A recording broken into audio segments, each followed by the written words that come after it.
These days, there's so much you can't do. With us, investing in a unit trust is not one of them. See how the ingredients are all added together to make this cake? They're carefully picked to make sure that the cake is just right and tastes really good. In the end, all the ingredients make one tasty cake so that everyone can get a share. Well, that's kinda how a unit trust works. We pick great investments and put them together. Just like this cake, everyone gets a slice of the returns, all from the same ingredients. So, talk to us about how you can access your share of the returns. Build your wealth with us. VM Wealth. Advice, solutions, performance.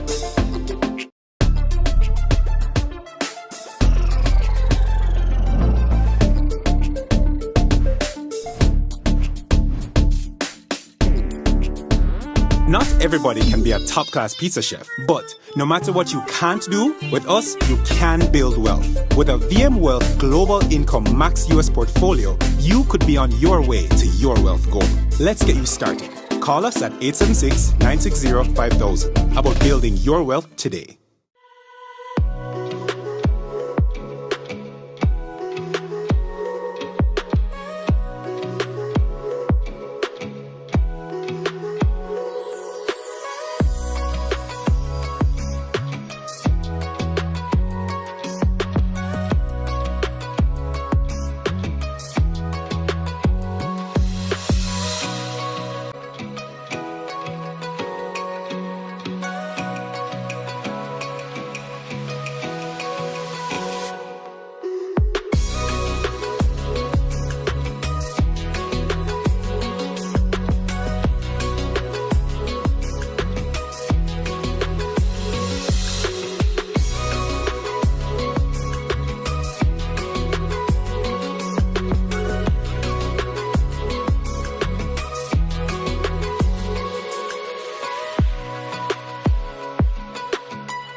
These days, there's so much you can't do.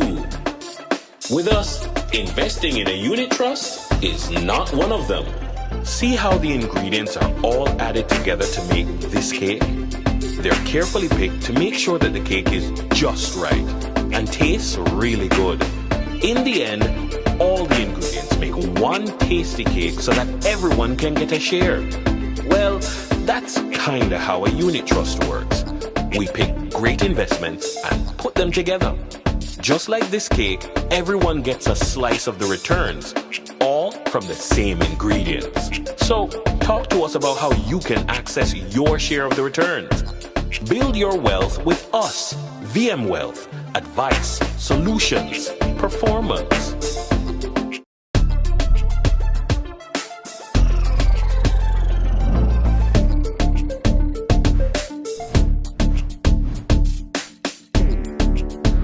Not everybody can be a top-class pizza chef, but no matter what you can't do, with us, you can build wealth. With a VM Wealth Global Income Max US portfolio, you could be on your way to your wealth goal.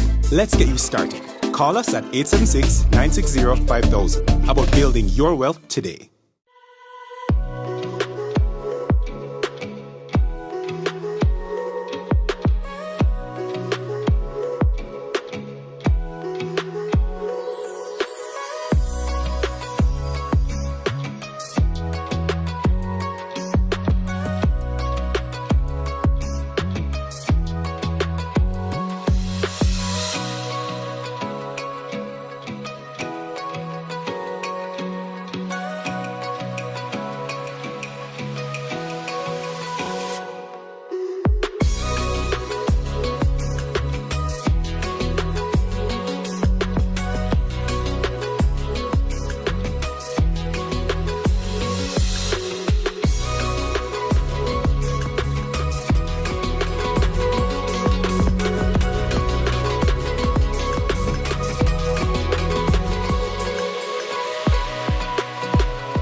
These days, there's so much you can't do.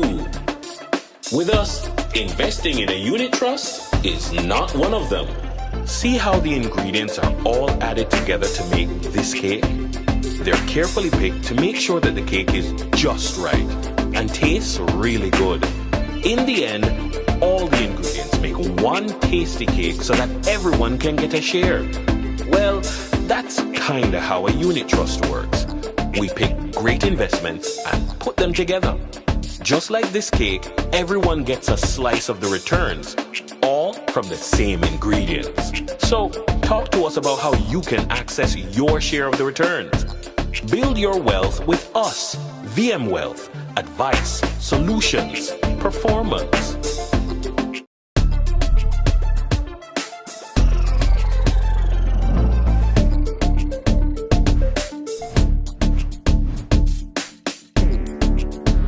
Not everybody can be a top-class pizza chef, but no matter what you can't do, with us, you can build wealth. With a VM Wealth Global Income Max US portfolio, you could be on your way to your wealth goal. Let's get you started. Call us at 876-960-5000 about building your wealth today.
These days, there's so much you can't do. With us, investing in a unit trust is not one of them. See how the ingredients are all added together to make this cake? They're carefully picked to make sure that the cake is just right and tastes really good.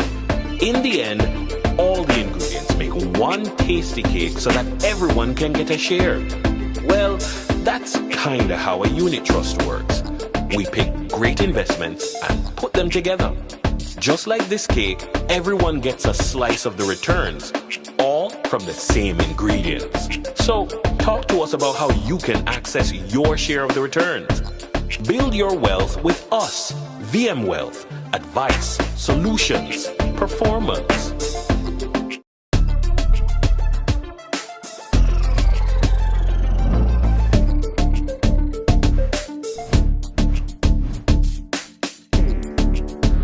Not everybody can be a top-class pizza chef, but no matter what you can't do, with us, you can build wealth. With a VM Wealth Global Income Max US portfolio, you could be on your way to your wealth goal.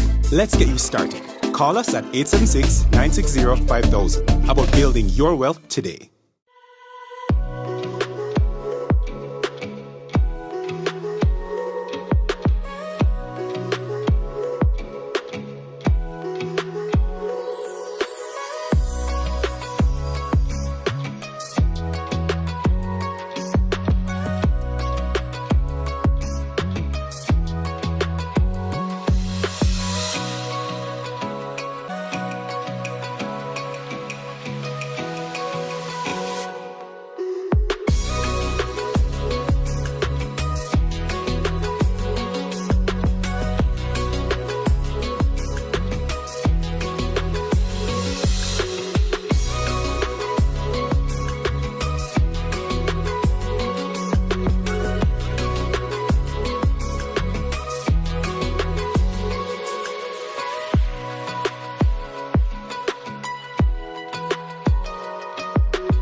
These days, there's so much you can't do.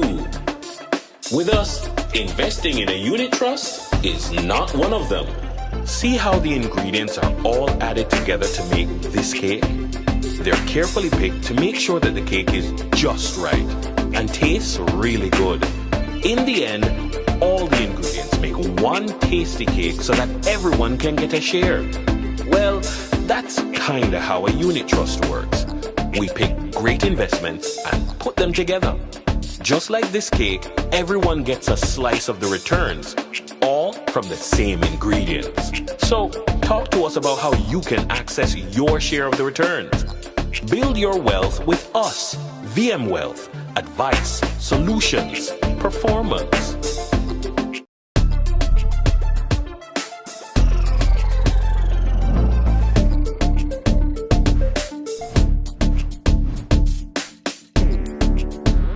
Not everybody can be a top-class pizza chef, but no matter what you can't do, with us, you can build wealth. With a VM Wealth Global Income Max US portfolio, you could be on your way to your wealth goal. Let's get you started. Call us at 876-960-5000 about building your wealth today.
Lilith Hamilton Bailey, Senior Manager, Group Finance, to open in prayer.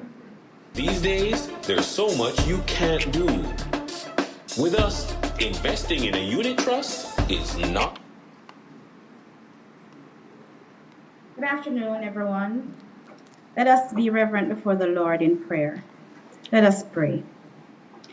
Heavenly Father, as we come together this afternoon, we give you thanks for the many blessings and favors that you have afforded us daily. We ask that you watch over us and guide our thoughts as we discuss the business of Victoria Mutual Investments Limited. While the past year has seen so many challenges, we are grateful as you have remained faithful with your guiding and comforting hand. We pray for continued strength, resilience, wisdom, and courage. Like the men of Issachar, I pray that our leaders will understand the times and know how to respond appropriately. Lord, you are a God of order, and so we ask for order in the execution of today's annual general meeting. May every decision taken and every word spoken be to your honor, and may they further the journey to the financial and holistic well-being of every board member, every leader, every team member, and every shareholder and client of Victoria Mutual Investment Limited. We thank you for your mercy and grace. In Jesus' name we pray. Amen. Amen. Thank you, Lilith. Let us begin today's proceedings by moving a motion for the notice of the meeting to be taken as read. Could I have such a motion?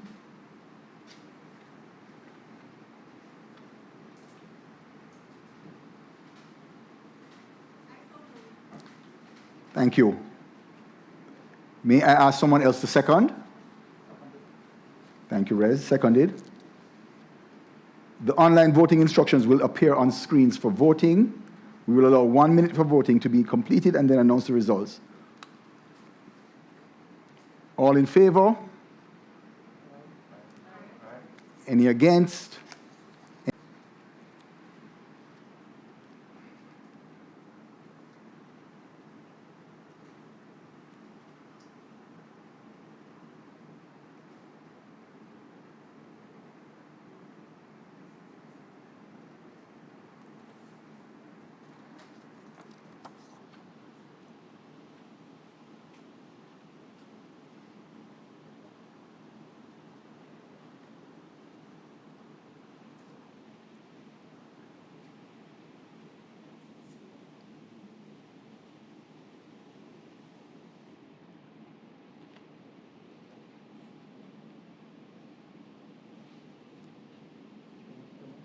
One minute? Yes. Ayes have it? Thank you. Just had to get that piece of business out of the way. Good afternoon again, everybody. My name is Michael McMorris. I am chairman of the Victoria Mutual Investments Limited. And on behalf of the board of directors, the senior leadership team, and the team members, it gives me great pleasure to welcome you to the 4th annual general meeting for Victoria Mutual Investments Limited. This is an exciting time in our company's history, and so I am pleased that you have joined us today, albeit in a different way than we are accustomed to, as we review the highlights of the eventful past year. What a year it has been. COVID has certainly rattled us here at home in Jamaica and globally. We, however, remain grateful that as vaccination numbers increase, we are beginning to see the proverbial light at the end of the tunnel. The pandemic continues to impact the way we do many things. We therefore were not able to all gather in the way that we normally do. However, as is our way at VMIL, we have adapted and innovated.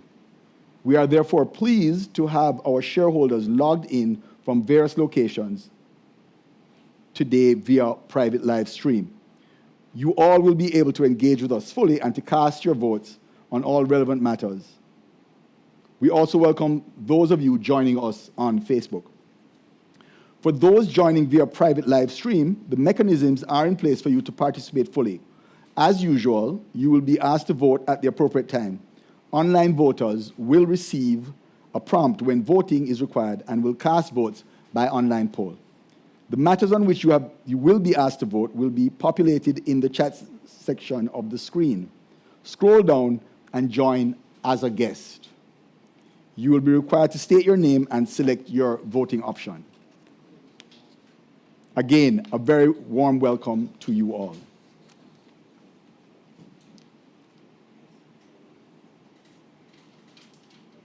Should we give some time for people to? The first item on the agenda is the presentation of the auditor's report.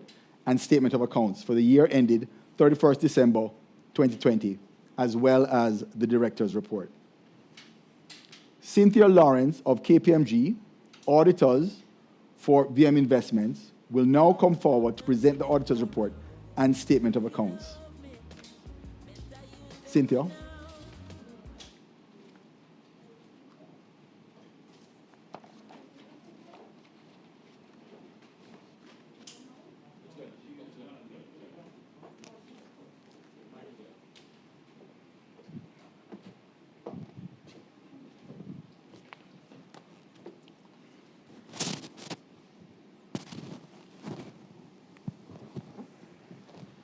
Good afternoon, everyone. Independent Auditor's Report to the members of Victoria Mutual Investment Limited. Report on the audit of the financial statements. Opinion.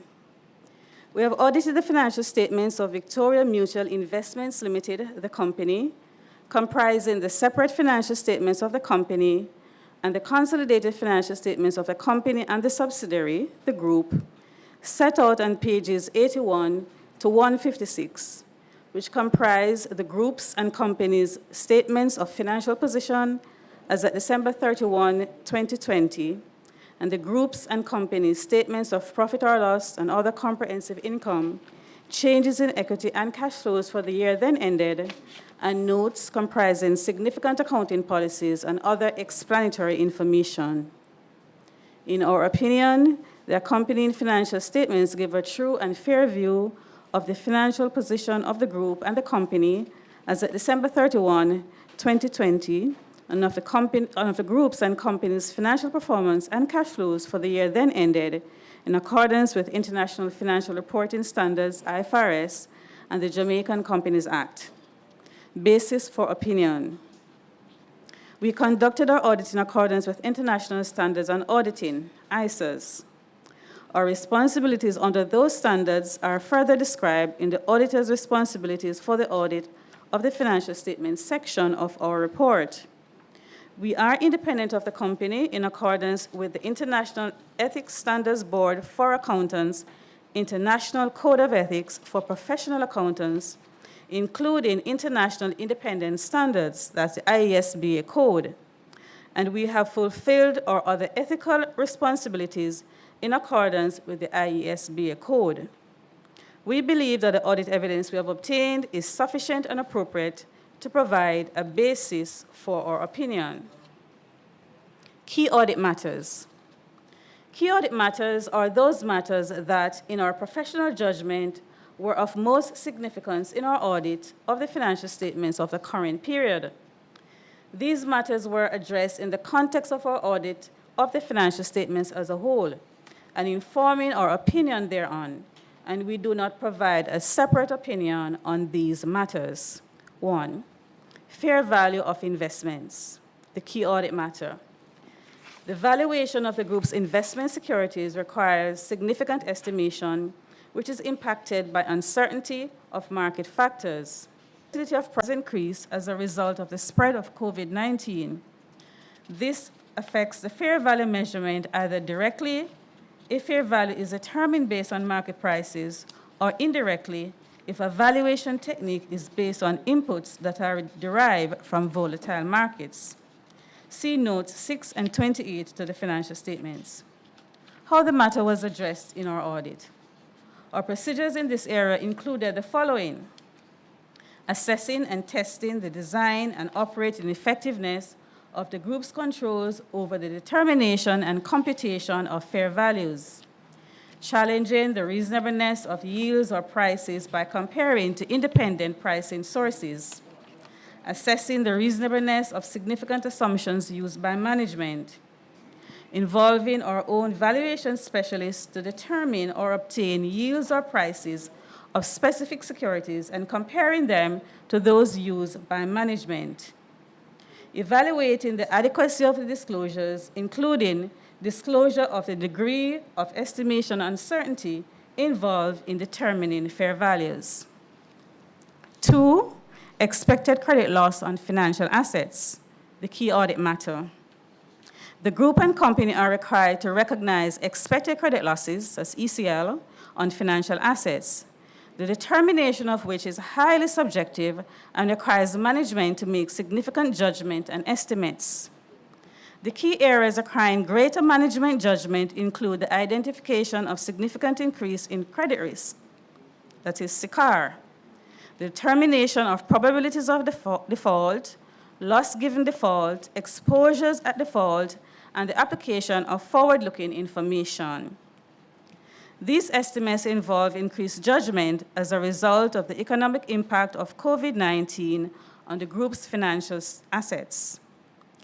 Management considered the following: qualitative factors that create COVID-19 related changes to SICR, increased uncertainty about potential future economic scenarios and their impact on credit losses. Significant management judgment is used in determining the appropriate variables and assumptions used in the ECL calculations, which increases the risk of material misstatement.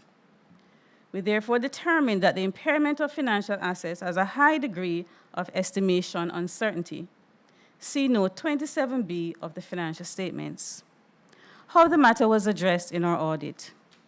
Our procedures in this area included the following: assessing and testing the design and implementation of the group's control over the determination of expected credit losses, obtaining an understanding of the models used by the group and company for the calculation in accounting records on a sample basis, involving our financial risk modeling specialist to evaluate the appropriateness of the group's impairment methodologies, including the SICR criteria, and independently assessing the assumptions for probability of default, loss given default, and exposure at default, involving our financial risk modeling specialist to evaluate the appropriateness of the group's methodology for determining the economic scenarios used and the probability weightings applied to them, evaluating the adequacy of the financial statement disclosures,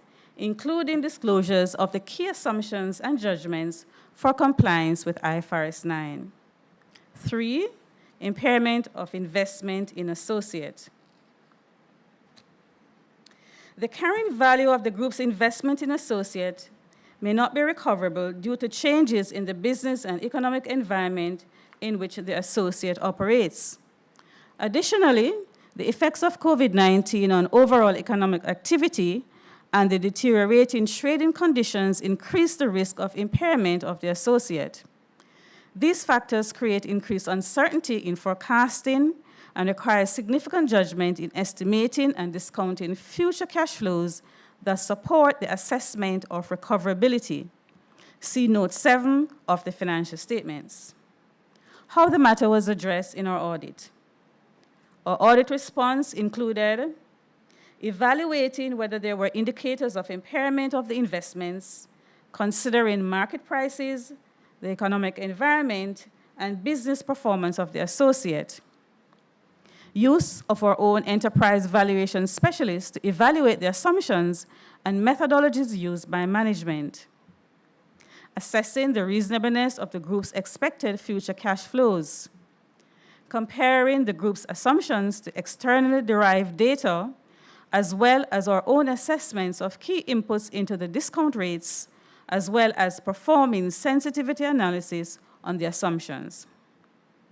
Use of our own enterprise valuation specialists to test the mathematical accuracy of the calculations.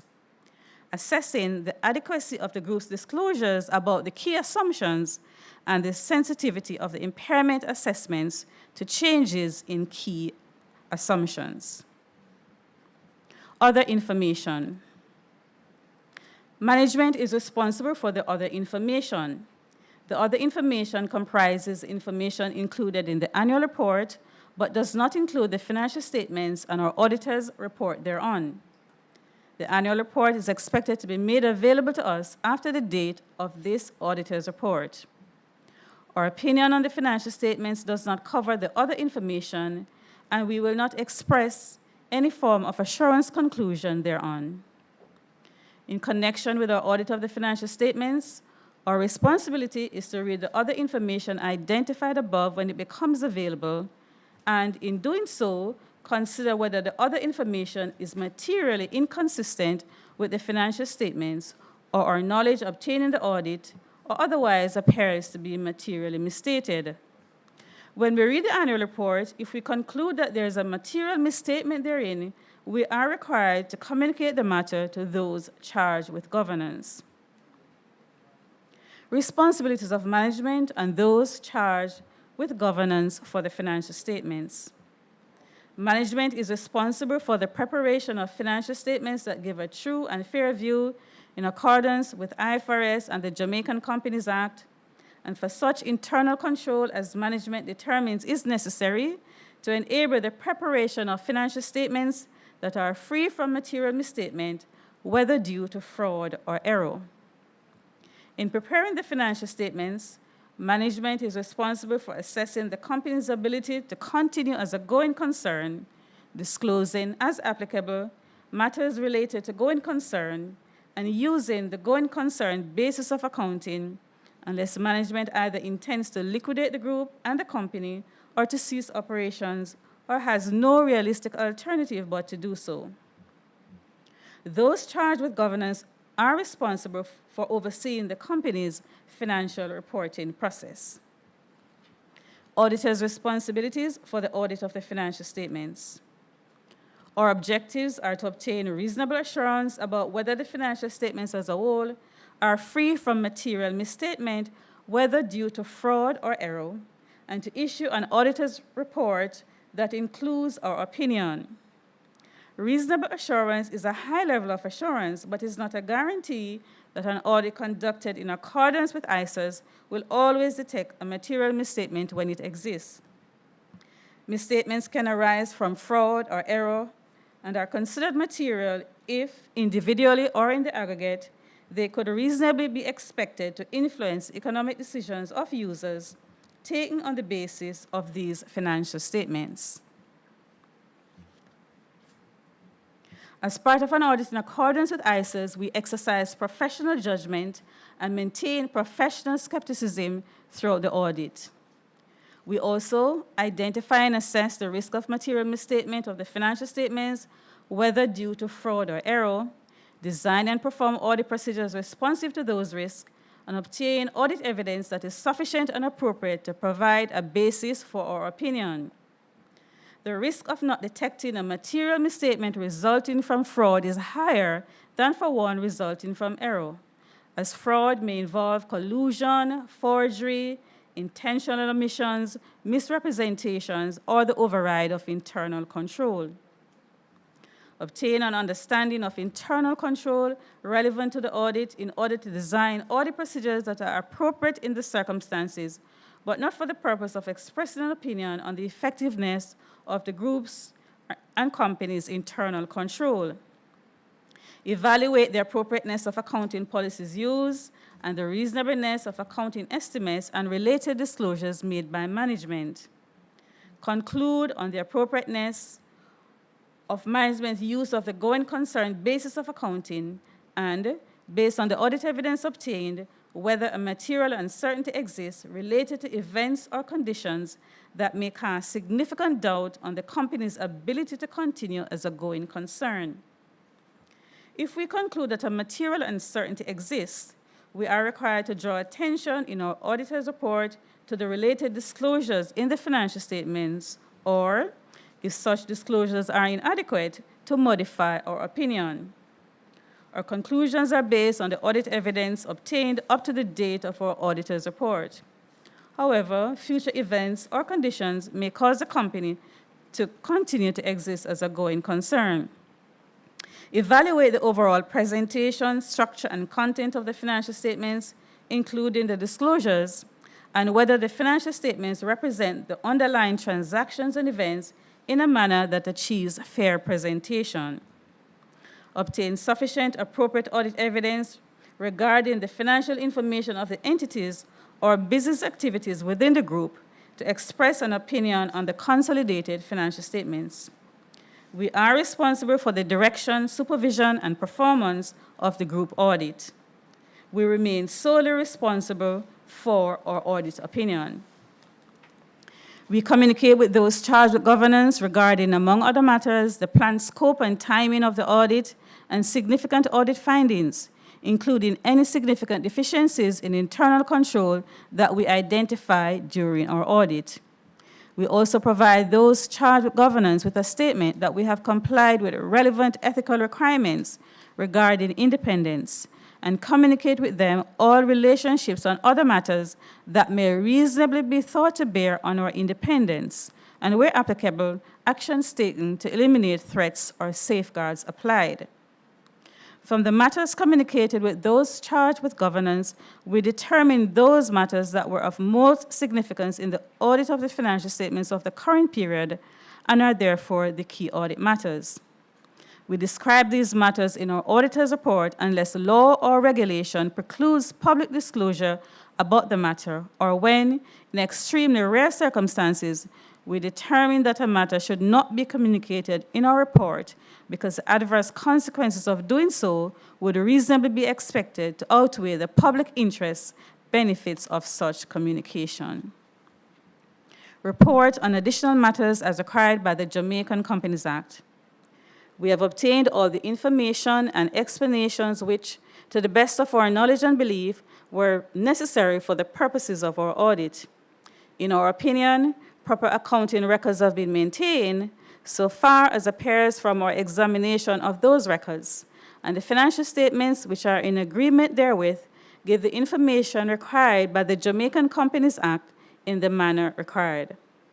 The engagement partner on the audit resulting in this independent auditor's report is Cynthia Lawrence. KPMG, Chartered Accountants, Kingston, Jamaica, March 5, 2021. Oops. Thank you, Cynthia.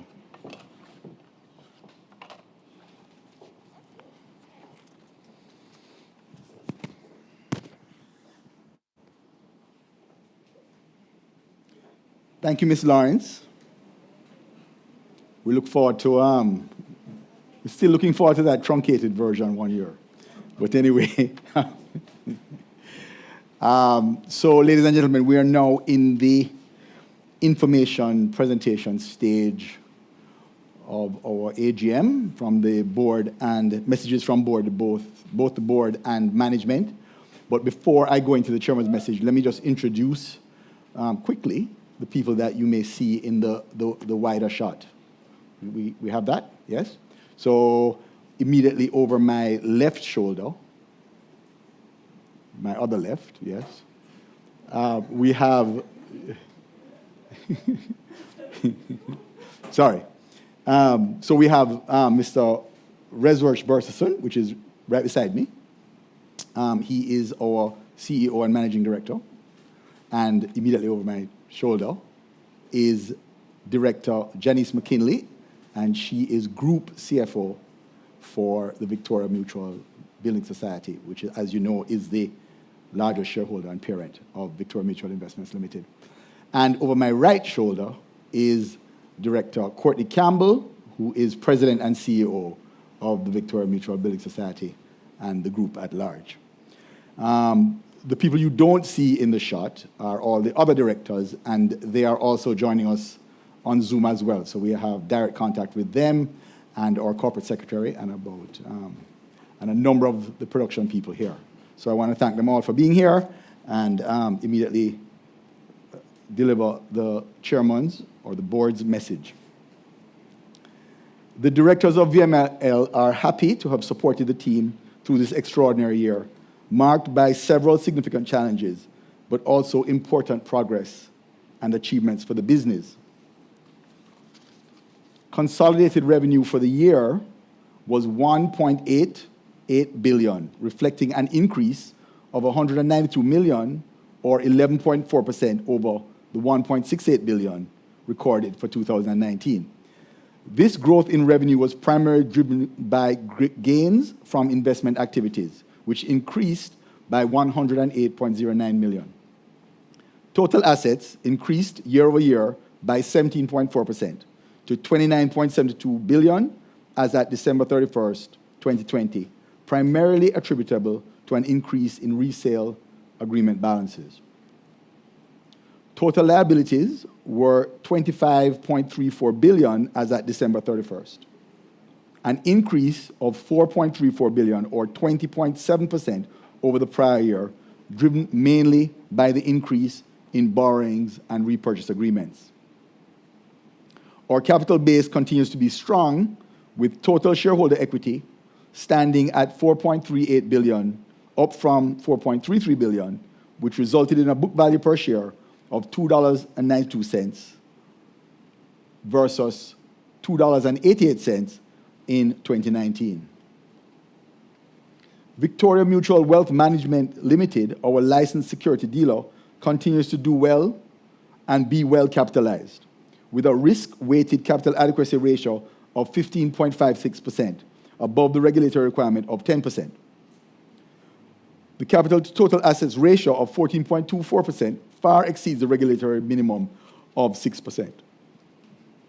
Assets managed on behalf of clients on a non-recourse basis grew by an impressive $3.35 billion, or 11.4%, from $29.48 billion as at December 31st, 2019, to $32.82 billion as at the end of the current period. The year-over-year growth was fueled by strong net inflows of $2.18 billion from our portfolio management clients, while we had net inflows of $1.17 billion in our unit trust portfolio.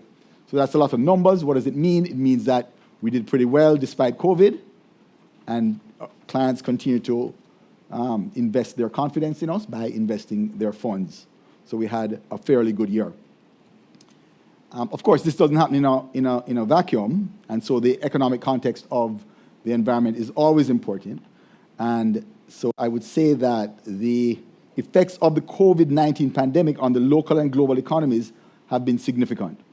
The Planning Institute of Jamaica presented a report in December 2020 indicating that it expects the local economy to contract between 9% and 11% for the 2020-2021 fiscal year. This follows year-over-year contractions of 2.4%, 18.3%, and 10.7% in the first three quarters of 2020, respectively. In response to the crisis, the government of Jamaica provided a $25 billion fiscal stimulus, dubbed the CARE program, C-A-R-E, whose primary aim was to provide financial support to the most vulnerable, particularly people who lost their jobs as a result of the virus. The government also provided for disbursement of US $520 million from the IMF under the rapid financing instrument. The BOJ lowered many required exchange rate policy minimums to increase foreign exchange liquidity in the system. Nonetheless, the fall-off in tourism resulted in a substantial reduction in FX supply and consequently a significant depreciation of the local dollar. The Jamaican dollar depreciated by 7.1% against the US dollar to close the year at Jamaican dollar 142.65 to the US dollar.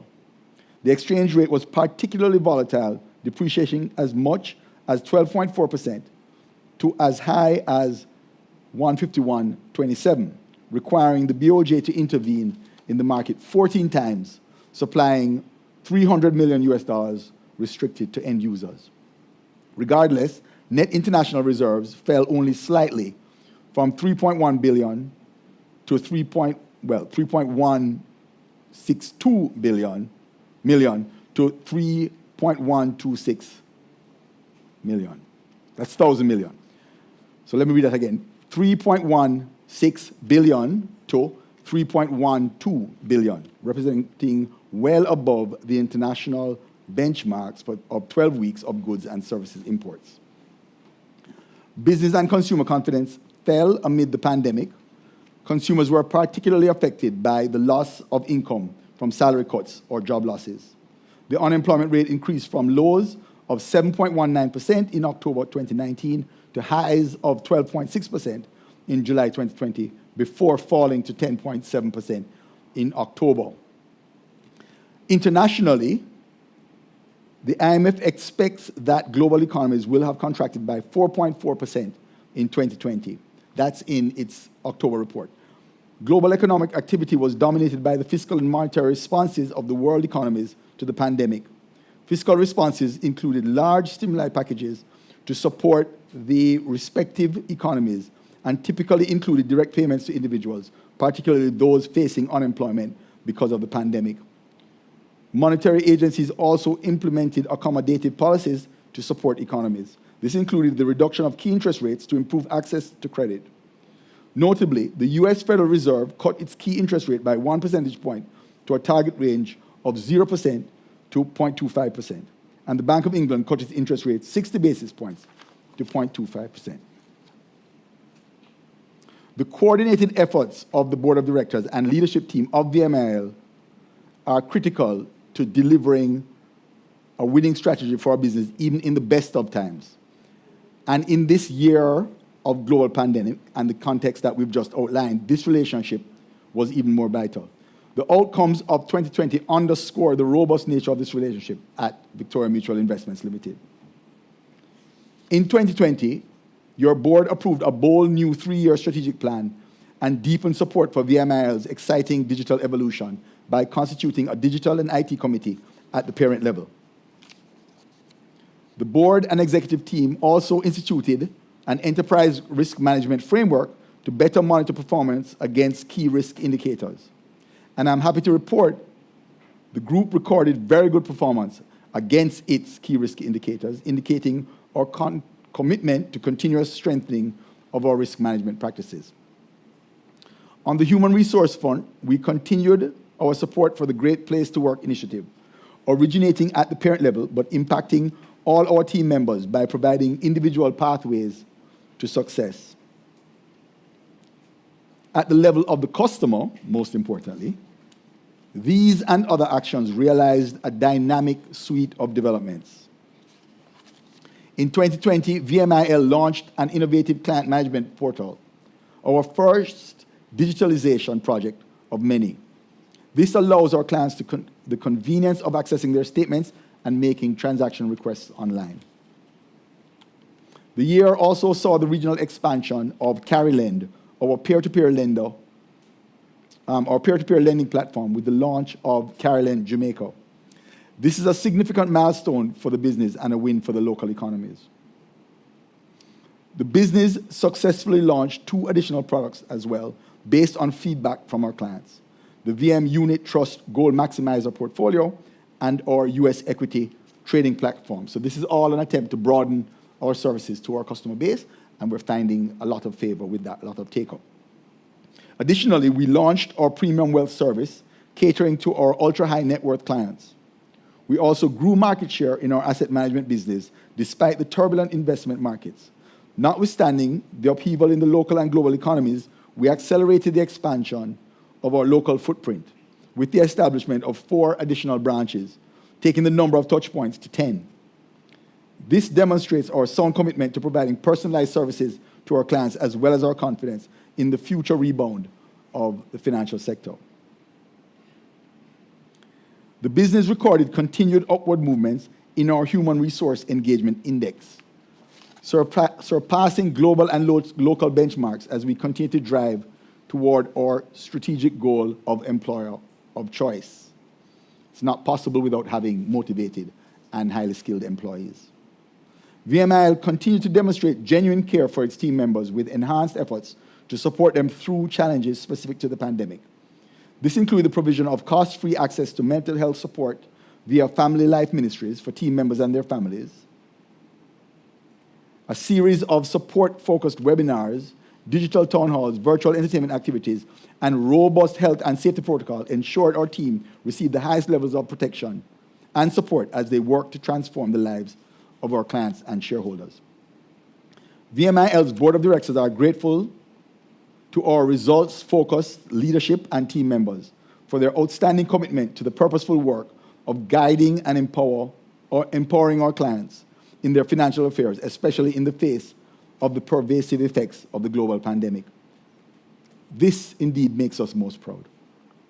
The significant achievements of the year make it clear that the future holds great things for the business. Finally, we also offer our sincere thanks to our valued clients and shareholders for your continued trust and loyalty. We are privileged to be your partner and to work with you to create growth and sustain your wealth. Thank you very much.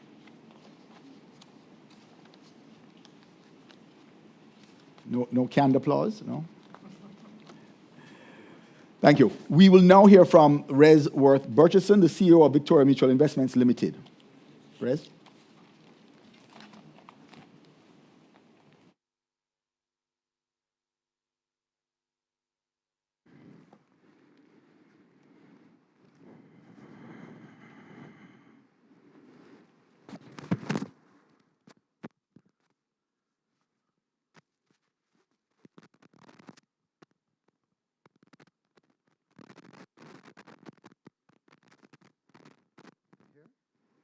I check? Okay. Thanks, Chairman. Good afternoon, one and all. Welcome to the 4th Annual General Meeting for the year ended December 2020. First of all, let me just acknowledge the podium, the Chairman, the Group President, Mr. Campbell, and the Group Chief Financial Officer, Mrs. Janice McKinney. I understand that we have about 97 persons, both on the portal, YouTube, and Facebook. And I just did a calculation just now as to the number of persons who actually attended last year, and were actually sub 70.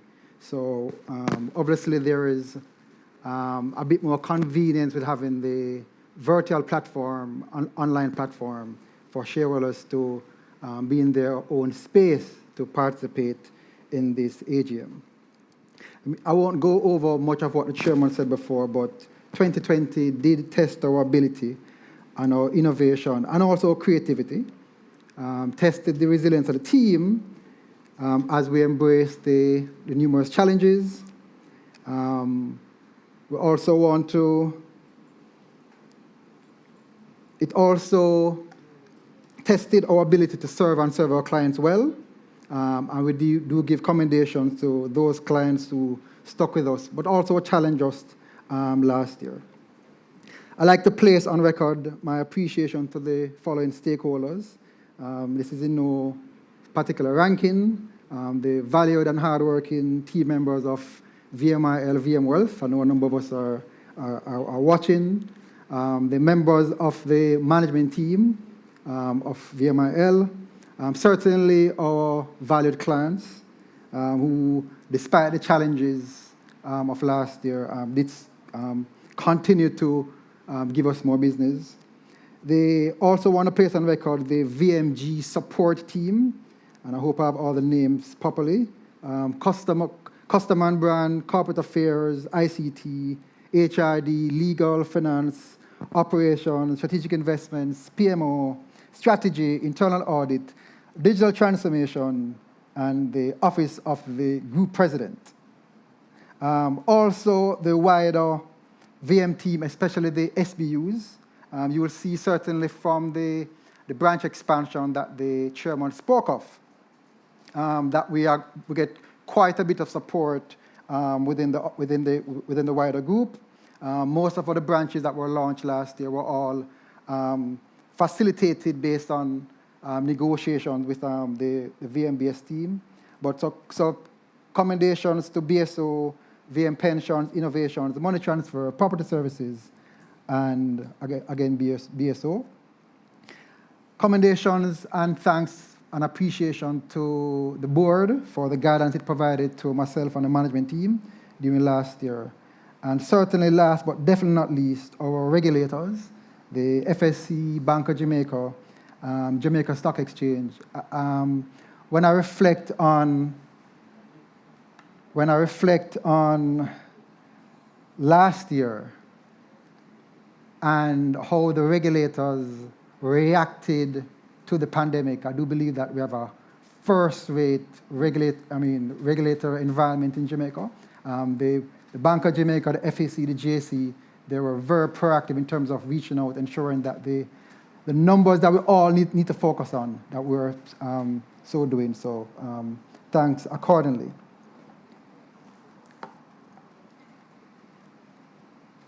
Okay, I'm going to take you through a short presentation discussing the strategic pillars indicating how we performed against those pillars, those key things that we set out to achieve last year. The chairman did speak about the external environment. I must comment particularly as to how we were proactive in dealing with COVID. Some performance highlights, talk about the people, talk about our CSR activities, and then the things that we're going to focus on for 2021. So we all know that VMIL is the investment banking arm of VMBS. And when we went public in 2017, we're now 80% owned by VMBS and 20% owned by the public. And certainly our listing on the JSE would have advanced the awareness of VMIL and VM Wealth. So one of the things that we say, certainly a plug for our capital markets team, when we go to pitch to business owners, we encourage them to list on the JSE because there are many advantages by listing on the JSE, proper governance, but also brand awareness. And we're seeing the benefits of our listing on the Jamaica Stock Exchange. So last year I did share that we have set some high-level goals for the organization to 2028. A couple years ago, 2018, we sat down and we said, well, what are the lofty goals that we're setting for the enterprise for us to try and achieve yet surpass in 2028? A number of them: number one provider of cutting-edge solutions, number one provider of customer service, number one provider of financial education, overseas expansion, place to work for high performers, number one fund manager, and the sum of all of that is that we certainly believe that if we do that well, that we would be awarded as the stock of the decade. So as I go through the presentation, you will see that some of the things that we're doing is toward this endeavor. The chairman spoke about new products being launched. It's about cutting-edge solutions. Chairman spoke about improvement in the Net Promoter Score. It's about our customer service. So I'm going to kind of bring it all together in my presentation. So these are the strategic pillars that we mentioned last year: extend distribution, sales excellence, service excellence, and regional expansion.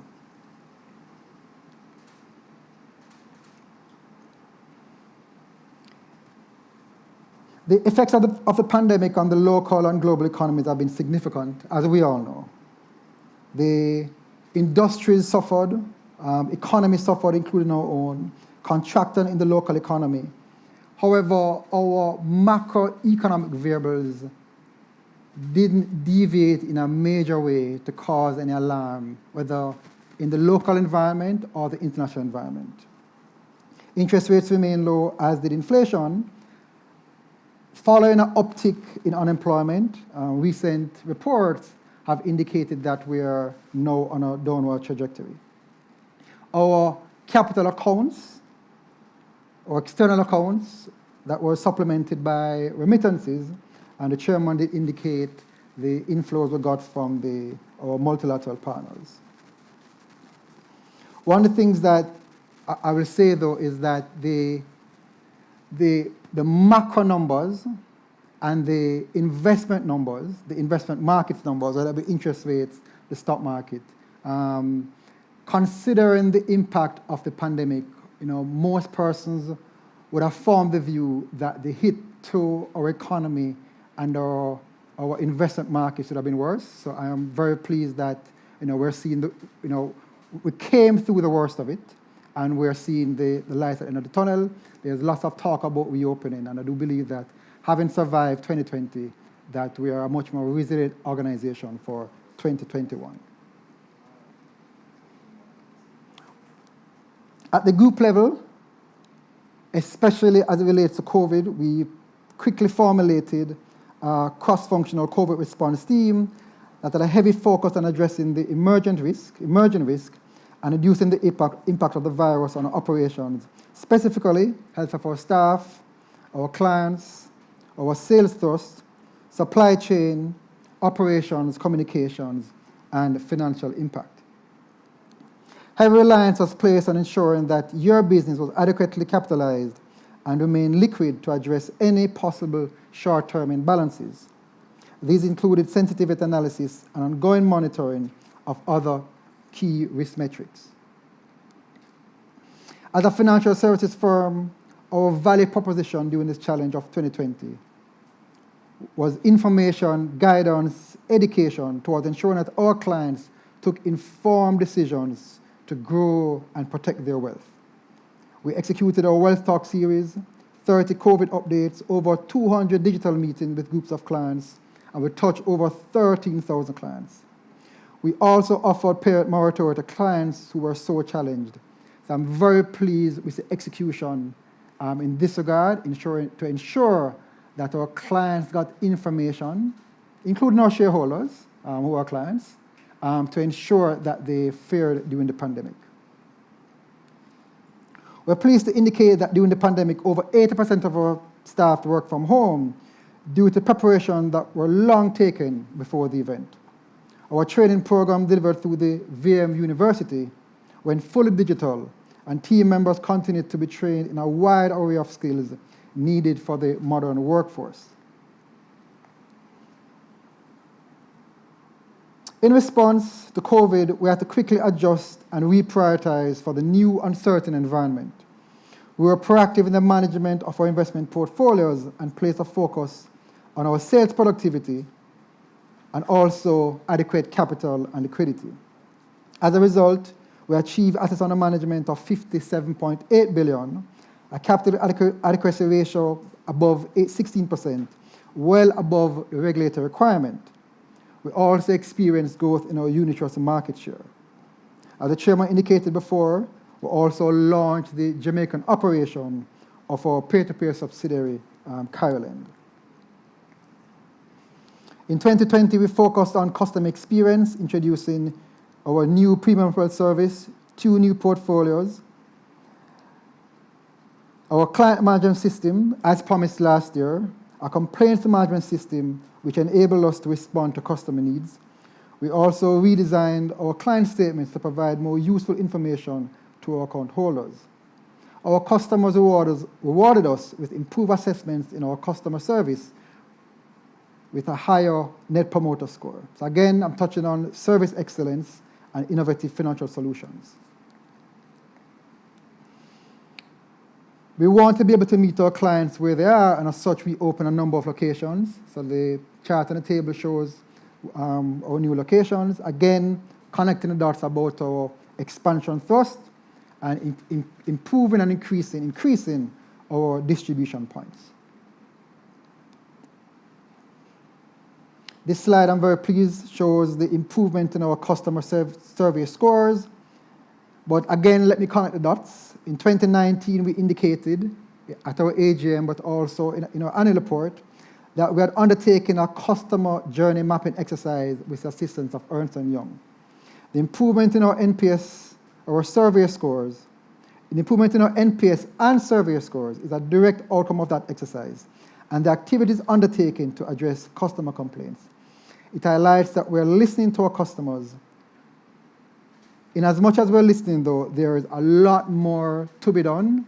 We have taken the feedback, we know the action plans, and in 2021, 2022, we'll continue to implement strategies, solutions, systems to ensure that we are on our path to #1 in customer service. While on the journey of digital transformation and information, we upgraded our core investment management system.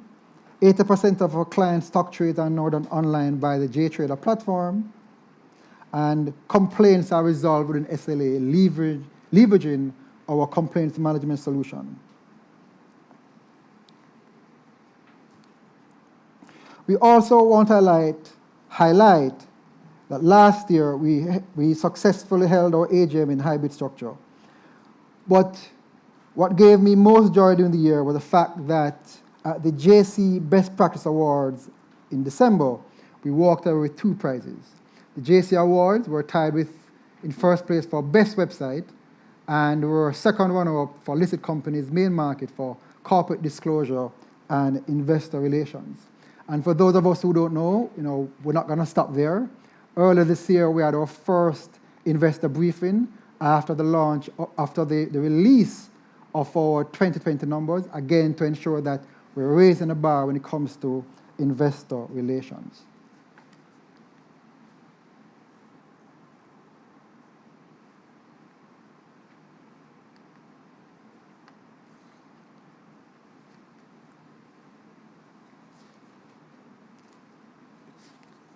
The Caroline, as we all know, was launched, the Jamaican arm was launched last year, and I'm very pleased to indicate that we have surpassed $100 million in loans. The Caroline Group overall has disbursed over $25 million in loans. I know it is still a concern for many shareholders. One of the things that we said when we made the acquisition is this is a long-term investment. But certainly we are seeing the growth, and the Jamaican launch is certainly propelling Caroline to bigger and better things. Let's have a brief discussion on the financial highlights. Despite the challenges of 2020, we're still able to grow revenues relative to 2019. We're able to do so as a result of our continued drive to diversify our revenue streams. Our total revenues,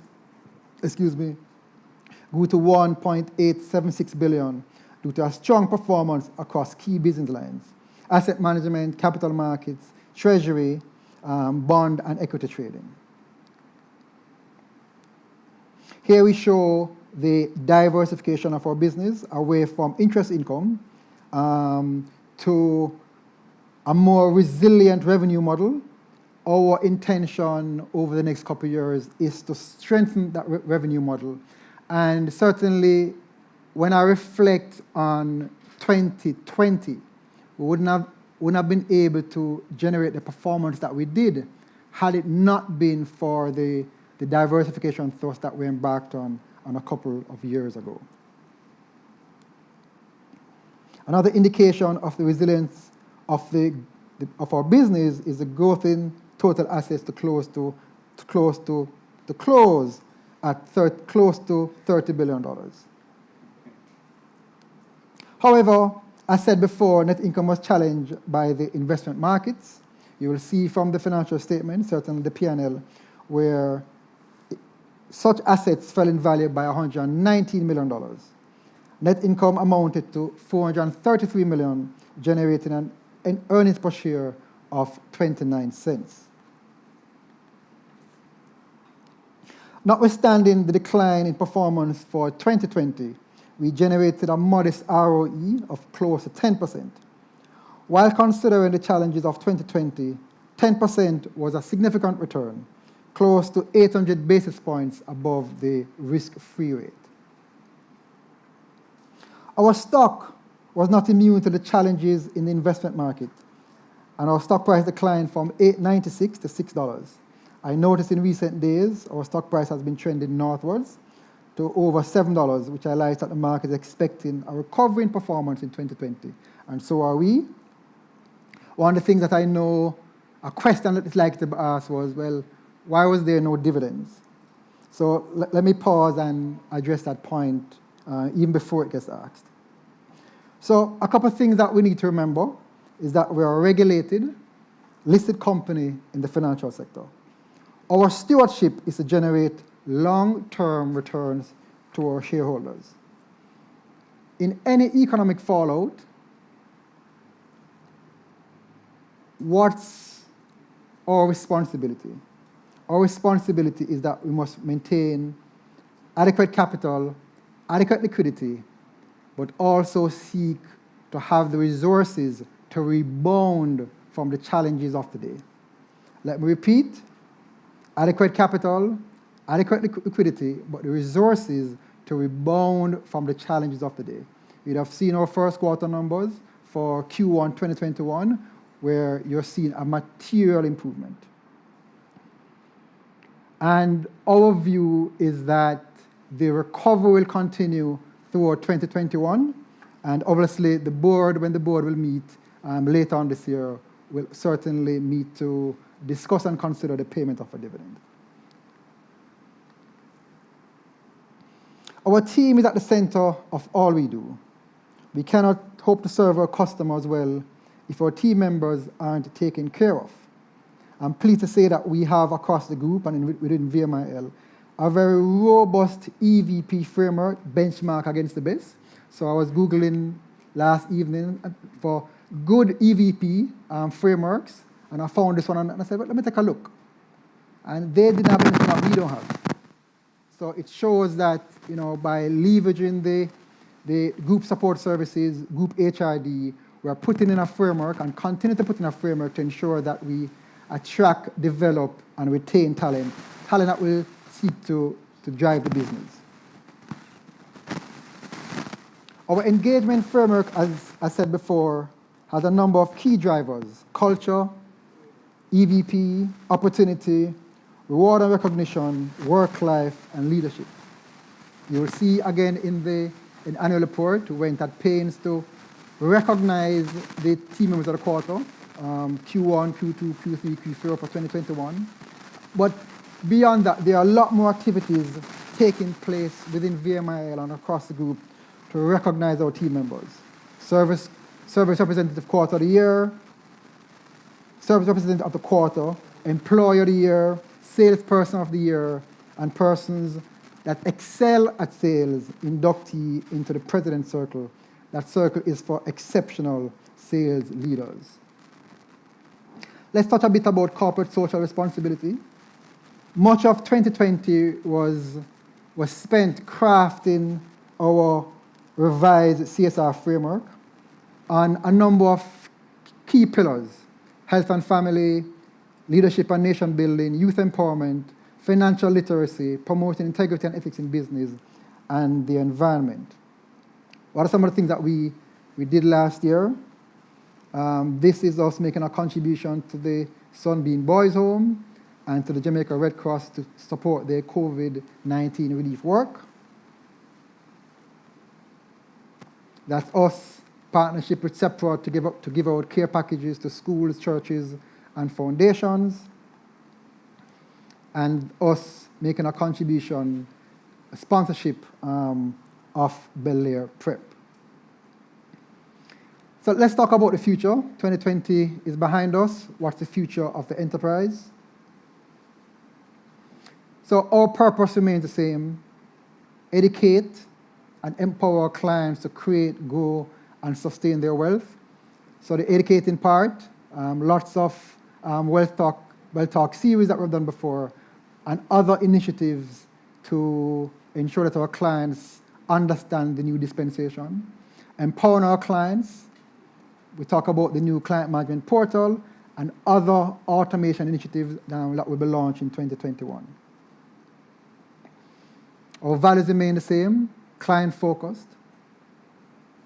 Everything that we do is to ensure that we please our clients, acting with integrity at all times, create an environment where persons feel as if they're working on a team, committed to innovation. Where is the innovation that we'll launch in 2020? What's the innovation to come?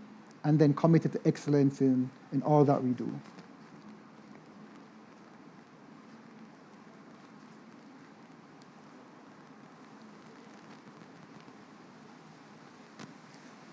For 2021, our actions and initiatives: further digitalization and automation initiatives, and engagement with the diaspora. Last year, this time, that was one of the things that we said we were going to focus on. COVID directed us to focus on other initiatives, but certainly this is on the cards for this year. Overseas expansion, that will continue. And then also ensuring that we're driving investment management performance to become the fund manager of choice by 2028.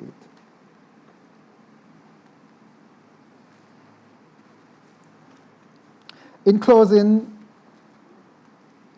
as I reflect on 2020 and I look forward to looking to 2021, I would say that we're in a position of strength as the local and global economy recovers.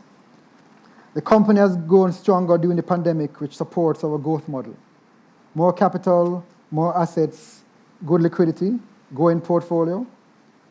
that we have a diverse and complementary business lines. Certainly you see that our asset management business continues to grow, but there is hope for our credit-sensitive business. We are certainly improving our digital capabilities, and we do understand that there's a lot more work to be done. In 2020, we saw favorable employee scores in terms of engagement and client satisfaction scores. And then when I reflect on the stakeholders, how we deliver for our teammates, our clients, the communities, and our shareholders. I'm going to hand back to the chairman. Thank you very much.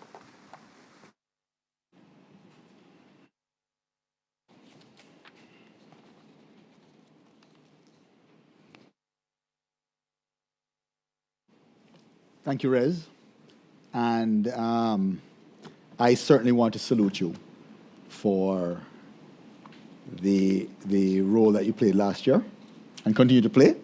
You know, it wasn't something we were working without a net, basically, ladies and gentlemen. If you understand the parlance, it was something that we'd never seen before, and I thought that the leadership team and the management with the team members came through it amazingly well.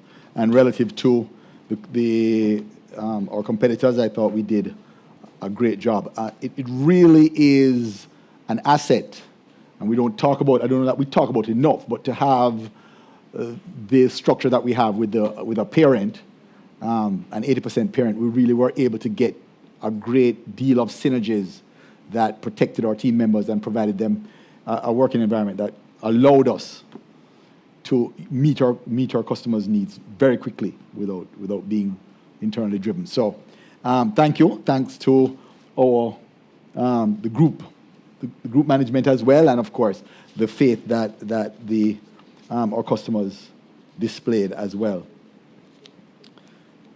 So now, ladies and gentlemen, the floor is open for comments and discussions on the reports that you've heard. Please post your questions or comments in the chat, and they will be passed to me for reading.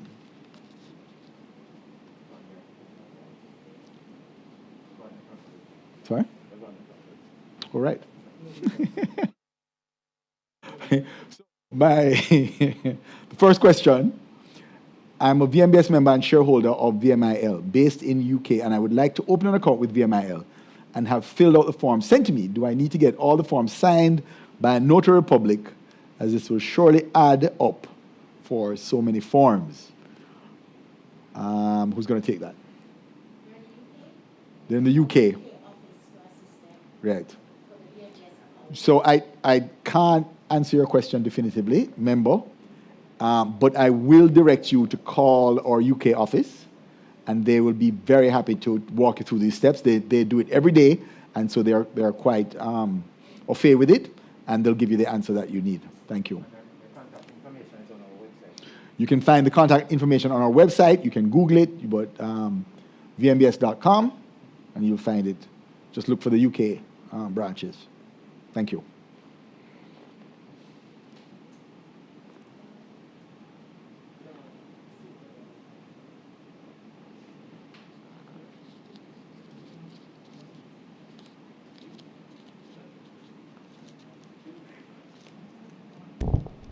No more questions at this time. We have no more questions at this time, so we will have another section for Q&A at the end. So let's move on to the other areas of the agenda.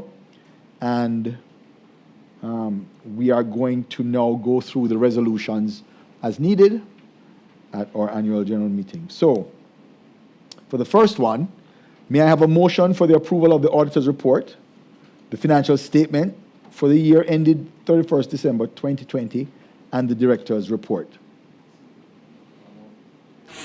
So moved, Courtney Campbell. Seconded, Rez Burchison. The online voting instructions will appear on screens for voting. We will allow 5 minutes for voting to be completed and then announce the results. All in favor? Any against? Any abstentions?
have 31 votes in favor and 0 against. Okay, so for those in the room, all in favor?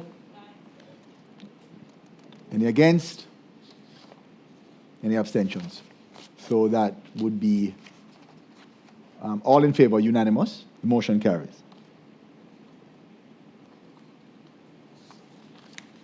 The next item is the approval of the dividend. That the interim dividend of $0.03 or 3 cents per stock unit paid on March 27th, 2020 be and is hereby ratified and declared as the final dividend for the financial year ended December 31, 2020. May I have a motion for the dividend declaration resolution as proposed? Moved. Seconded. Res Burchison. Thank you. The online voting instructions will appear on screens for voting. We will allow 5 minutes for voting to be completed and then announce the results.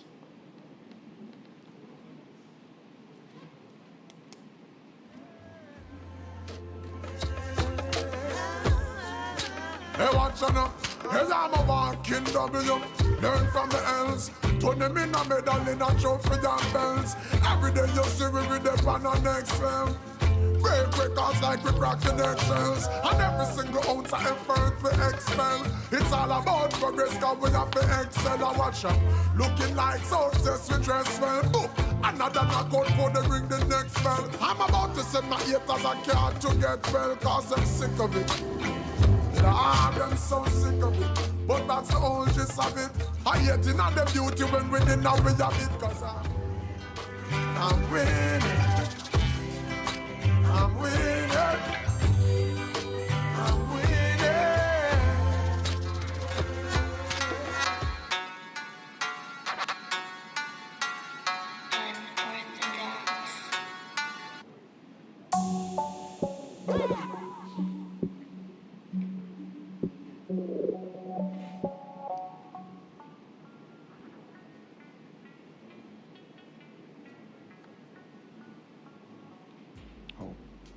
We do it. So we don't, I don't send them. So I don't ask.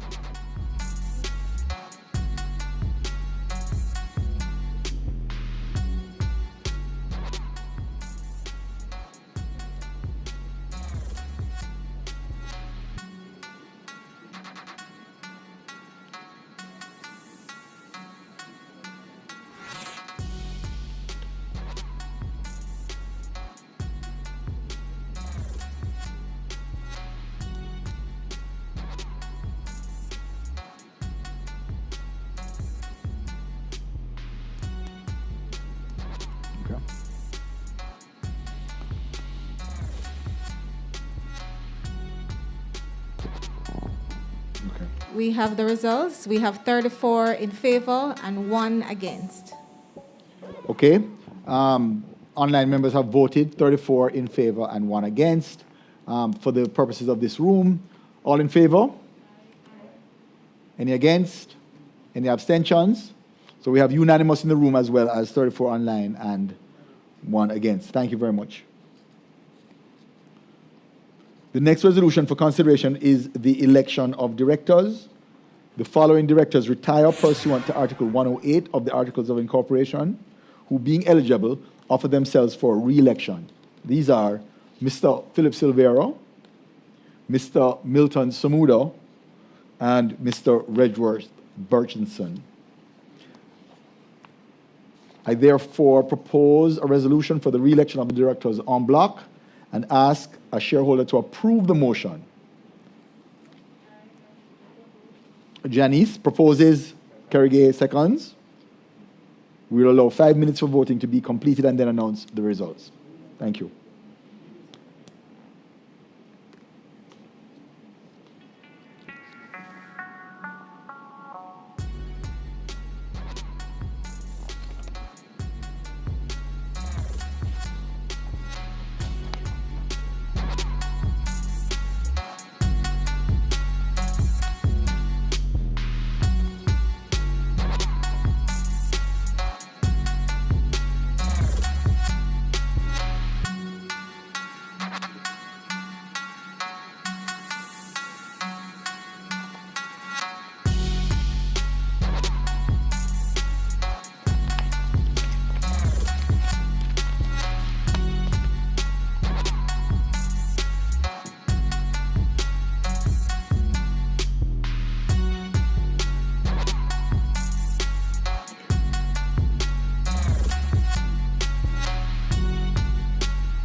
results, 37 in favor and 1 against.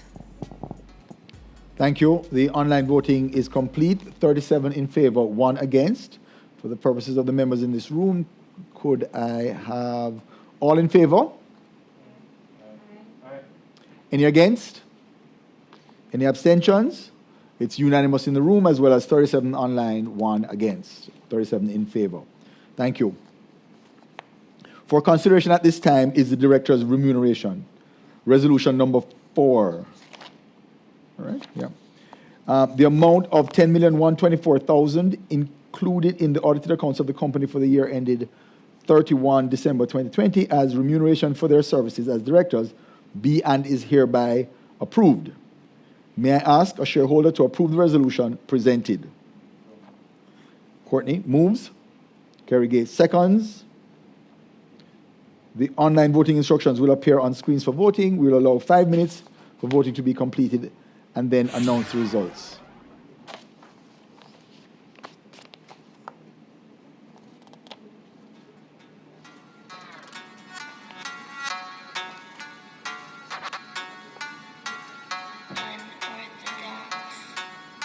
Where did this come from?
The results, 33 in favor and 3 against. Okay, we have online voting complete with 33 in favor, 3 against. And for the purposes of the members in the room, could I ask all in favor? Any against? Any abstentions? The room is unanimous with 33 online in favor and 3 against. The motion carries. Thank you. Resolution number 5 and the final resolution for today is the appointment of the auditors. This is the resolution for the appointment of the auditors.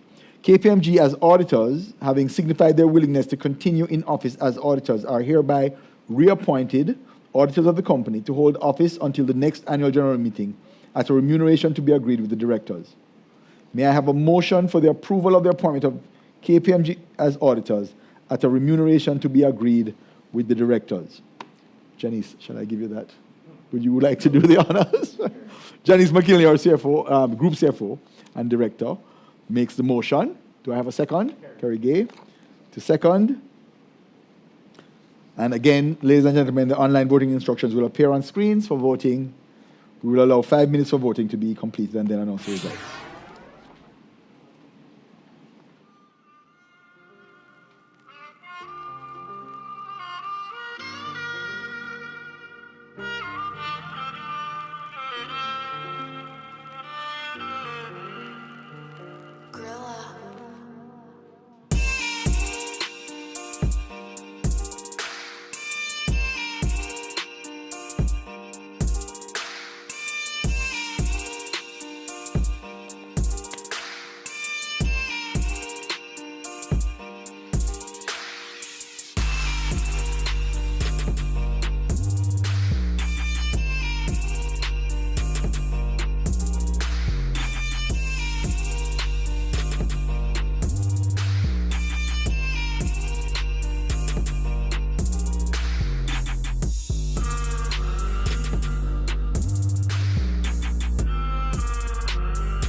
The results, 40 in favor and none against.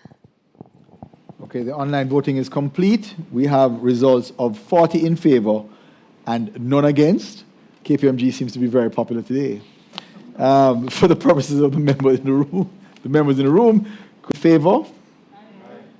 Any against? Any abstentions? The room is also unanimous with 40 online in favor and none against. The motion carries. Thank you, ladies and gentlemen. That was the business end of our annual general meeting. At this time, I invite you to bring to our attention any other matters which may be of concern to you. Please post your comments and they will be passed to me. Thank you. And we have one here. I missed some part of the presentation. Will there be any new branch openings this year? Are you at liberty to say, Mr. CEO? Under consideration. This is under consideration. We obviously have to get the mix right for touch points, as you call them, virtual and physical as well. So we don't have that answer on that yet, but they are under consideration. From what's going on for the development of your IPO platform? Would you like to give a little more than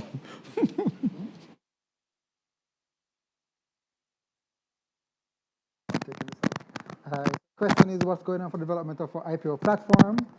That's question one. Next one is what are the pipeline deals looking for the remainder of the year? So our IPO platform is far advanced. I imagine by the start of Q3, it will be launched. We're actually beyond UAT, and we're doing some fine tuning before we move forward. The deal pipeline. I don't know why David Rose asked that question, because David knows that I really can't share much about the future of the business. Even though we're in an AGM, it's not good practice.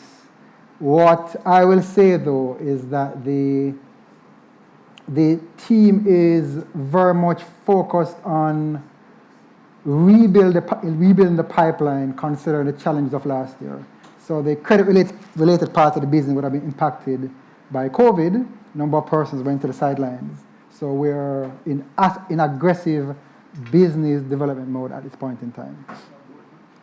Okay, next question. Chairman, can I continue? Yes, please. Sure. From Stephen Jackson from the Gleaner, can you add some color to the impairment of associate? Is this Skyland? Why would there be an impairment when persons are transitioning to digital? This is Skyland? Yeah, so there was a test done for impairment, but it wasn't Caroland. So because of the various models under IFRS, we have to do what needs to be done. What I did share in the meeting was that the Caroland over 100 million in Jamaica, and actually in Barbados, we have recovered and moving ahead as it relates to loan growth and the value of the loan portfolio in Barbados. So, the activity of the company is towards getting to a level of critical mass in terms of loans, because there's a number that we have identified for break-even. So the management is tasked to get into that number as fast as possible. Okay, next question. First quarter shows nice profit, but can you explain why the profits come with reduced cash flows? In fact, there is negative free cash flow, just seeking some color. So when you look on the cash flow statement vis-a-vis the P&L, we have lots of accrued interest not yet paid. That's the major contributor to the negative cash flow. Okay, next question. Yes, Chairman. Thank you, Rez. Next question, why were we not given the option to vote individually for re-election? I take it you mean the re-election of the directors. So, right. So, as is our privilege, we requested an en bloc vote, and since there weren't a significant number of no votes, there was really no need to return to it.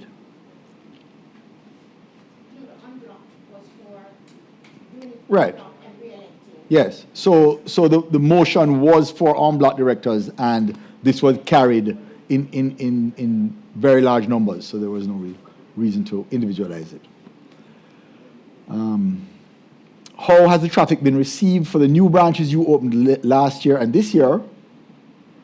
Will there be a focus on talent expansion since there's an added advantage of remote work?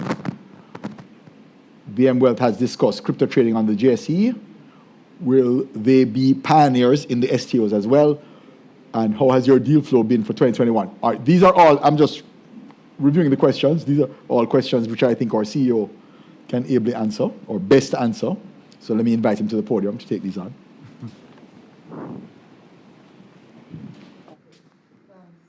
Thanks again, Chairman. The traffic. So when we decided to do the branch expansion, we certainly knew that the traffic expansion and even the break-even point would have been years away. So we're seeing traffic, but we're not at break-even. I'm answering a question that you didn't ask, but I know that may be a question that you're interested in, David, so that's fine. I actually failed to omit, when I was giving commendation to the support unit, the group sales effectiveness unit, because that unit is certainly working with the sales team within VMIL to raise the sales productivity for our recently launched branches, okay? So that's one. Will there be a focus on talent expansion, since an added advantage of remote work and the company expectations to expand? Well, for 2021, we're fairly tight as it relates to headcount expansion. It doesn't mean that during the year, I mean, that's budget. It doesn't mean that during the year, in conjunction with the board and the executive management, that there won't be any reconsideration for a new term. I fell in love with pockets of value that I identified. So, that's for the management to deliberate from time to time. But we're very flexible in that regard. Next question that we discussed, cryptocurrency on the JSE. Will we be pioneers in STOs? So there is a lot of work required in getting the Jamaican market excited and understand crypto. There is work to be done to identify what percentage of the persons who trade on the JSE are interested in crypto, that's one, and their appetite for crypto. Nonetheless, we believe that it's an emerging asset class.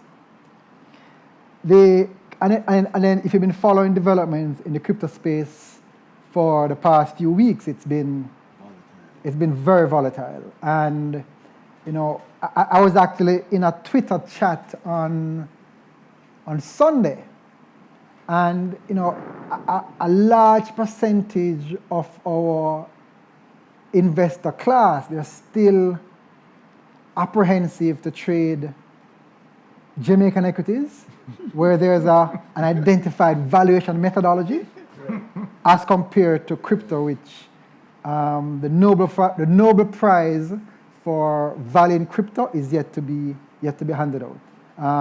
But it's an emerging space. You've been hearing talk about its new digital gold. Our responsibility is to introduce it and to see where it goes. We believe certainly it has legs.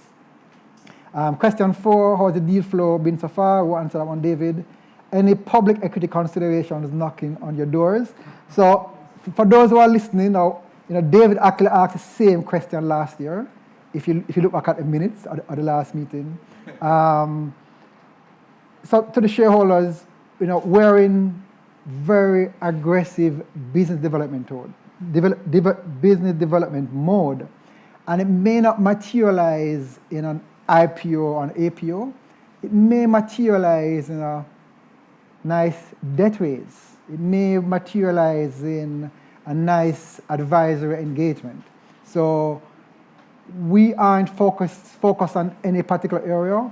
Our responsibility is to go out, identify the needs of the clients, what needs to be solved, and try and put forth solutions that address those concerns. Next question, can I, Chairman? Yes, Nico Hall, it says, any plans for investment education with seminars, webinars? That's an interesting question, because we do a lot of seminars. Actually, in my presentation, I spoke of the fact that we did 200 groups. We do a number. Let me just say, though, that if you're part of a group, an association, Rotary, church, community, whatever it is, and you would like a presentation on investments, unit trust, stocks, etc., we are more than excited to come and do a presentation. Just let us know, and we'll be there. Zoom, Teams, whatever platform available, we're very excited. Right.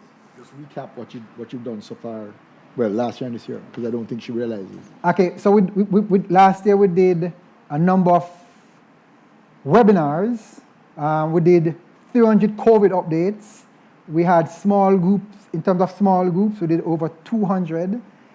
We have a daily investor brief that goes out before 7 o'clock. We give an update on the markets. Also, we also do a number of presentations to schools, community groups, churches, etc. So it goes back to our mantra of financial education, because we care, and we believe that within this space, we're certainly the market leaders. Okay, next question from Josimar from Caribbean Business Report. What are VMIL's plans to assist SMEs access more financing given the impact of the pandemic? Again, very good question, Josimar. So we have conversation with SMEs every day regarding our solutions, right? We're in all the associations, talking, engaging, understanding their needs. If SMEs are out there wanting advice, wanting whether it be debt or equity, engage us, call us, let us know. If it's a group, again, let us know. Last year, this year, I also think we did last year, we had a seminar specifically focused on the capital needs of SMEs. What we see certainly because of the pandemic is that principals are starved of cash. Many principals are up to their limit in debt, low in cash, asset rich, and we certainly want to have a conversation about the solutions that we can offer to address those concerns. Actually, in the presentation that I delivered, it indicated that for 2021, and it's actually in the annual report, is that we want to build out a private equity framework. It doesn't mean that we're going to fund all the SMEs that will come to the table, but we certainly want to play a role and do believe that we can play a role in taking SMEs to the next level. Next question from David. Is the VMIL loan software going to be the platform for deployment of those combined Carolyn loans? No, David. The Carolyn platform is up, running, working well, and what we want to do is scale it across the Caribbean. For the other loans that we're talking about, it'll be to serve our margin loan portfolio and our corporate loans that we take on book within VMIL. Okay, next question from Charlton Chuckton. What is the impact of the introduction of digital currencies for VMBS? Is that VMBS or VMIL as planned? Okay. Okay, so let's talk about VMIL. So we certainly are examining lots of conversations taking place at the group level regarding the impact on the enterprise. And it's not that we don't see the opportunities. For 2021, we have identified a number of strategic imperatives to advance the business. I may even say close some gaps. Lot lots to do with digitalization, automation, to address our customers. And our focus is on that for 2021. As we go into strategic planning for 2022 onwards, we certainly are going to distill the BOJ digital currency somewhere. Leon Price, it says, any plans for having financial literacy webinar in schools on a regular basis? Yes, without a doubt, yes. Actually, at the tertiary level, there is a VMG program, VMFET. The FET stands for again? Financial Education to Empower. Financial Education to Empower. VMIL certainly plays a role there. I sit on the advisory committee, and it shows that we certainly want to start to empower the youth of tomorrow. Next question from Mr. Jackson from the Gleaner. What's VMIL's view on providing clients with margin loan for US equities, not via a loan process, but instant via an app like brokers in the US, etc.? So that's a very good question, Stephen. We're actually exploring it because we find that that mechanism is seamless, efficient, no paperwork. Again, it's on our list of digitalization initiatives. I wouldn't say it's one for 2021, but it's certainly on the list because we understand the impact of it. Having said that, though, having launched the IB platform, so our activity now is not to promote margin loans on the IB platform just yet. Our actions have been to try and get as many customers as possible, both VMIL customers and non-VMIL customers, to start to pay attention to the US market.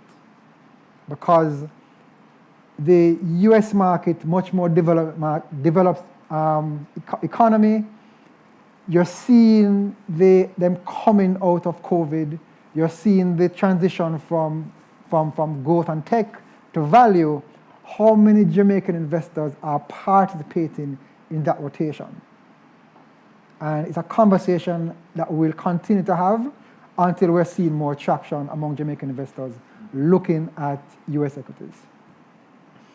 Okay, next question from David Rose, the Observer. Isn't David up to his limit by now? Is there a limit to these questions? Okay, he says, has VMIL been more focused on reducing local equity risk in favor of stronger overseas options, or is there a plan to increase exposure based on implied risk appetite?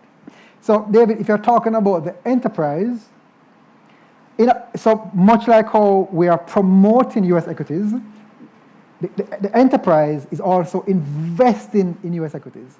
So whatever we promote, we certainly are of the view that we should invest accordingly, and we are certainly looking at opportunities. We, from mid last year, we started taking position in US equities, and we continue to do so. It's a market that does require paying keen attention, understanding the numbers, but we believe that we can leverage the expertise that we have garnered in Jamaica to deliver value for VMIL stockholders. Okay, next question from Stephen Jackson. Again, Stephen is up to his limit. These platforms provide 4 times margin loan. Why can't local brokers do the same and charge higher fees if necessary? The difference, though, Stephen, is the liquidity of the markets, right? So as you know, if I buy, and I don't want to get too granular, if I buy 1 million Apple shares, I can do it in 5 seconds, and I can sell 1 million Apple shares in 5 seconds. Unfortunately, we will get there one day. If I buy 1 million X shares, it takes me a while to get up there. Sometimes I have to move the price, and if I sell X shares, sometimes I have to depress the price. So it much depends on the depth of the market, but as the market deepens, certainly we can look at the extent of the margin loan. Yeah. Okay, Josimar, what's the timeline for the rollout of the private equity service? Private equities. So we're having conversations. We started having conversations about a month ago, meeting with some entrepreneurs that are leveraging tech to create value. So if someone is of the view that they see VMIL as a partner to provide both equity, debt, and advisory services to take them to the next level, again, let us know. We love having those conversations. Okay, Kenisha, could there be an online system in place for customers who get locked out of their account online instead of calling the customer service to sort it out? Yes, we can look into it. So I am theorizing that Kenisha is talking about the client management system. The client management system is actually 3 phases. We've launched phase 1, and we will continue to add features and functionality in subsequent releases. Okay, follow the private equity firm Josimar. Boy, these questions are come fast and furious. Chairman, I need to kind of, yeah. I'm joking. With the private equity service, does the VMIL plan to list the first shares on corporate bonds on the JC's private platform? Yes, wherever we can add value, we will add value. We're not going to say we're going to focus on main market, junior market, debt, or equity, because the needs of our clients, they vary. Our responsibility is to solve all of those needs as best possible within the framework of the organization. Okay, any more questions? That was a marathon. I feel like I was on Jim Cramer, lightning round. I'm going to,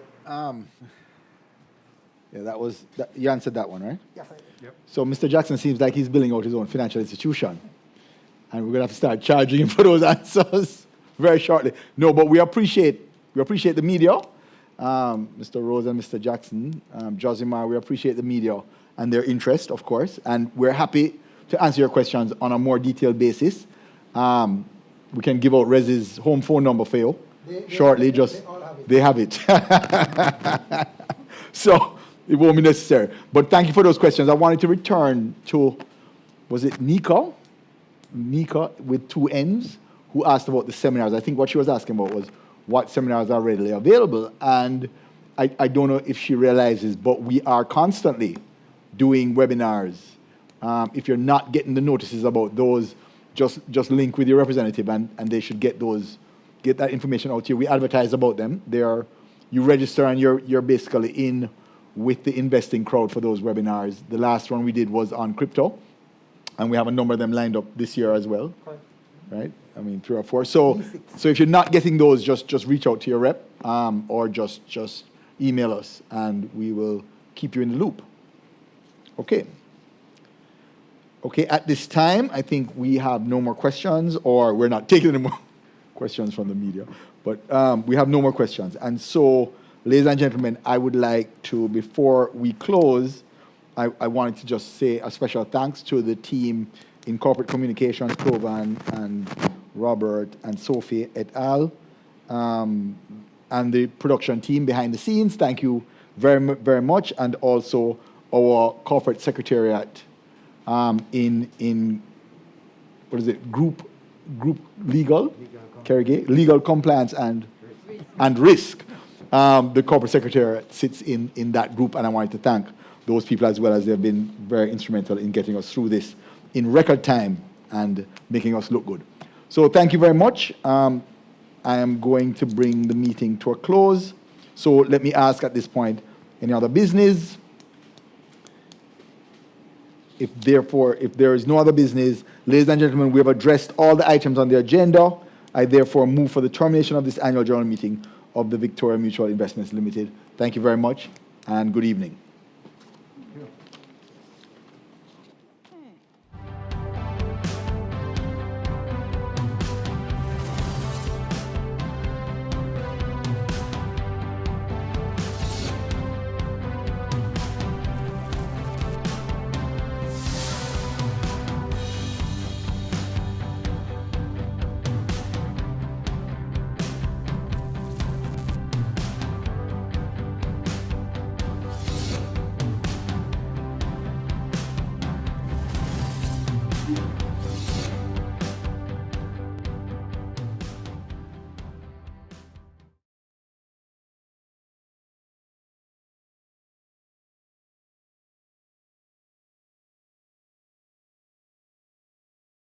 These days,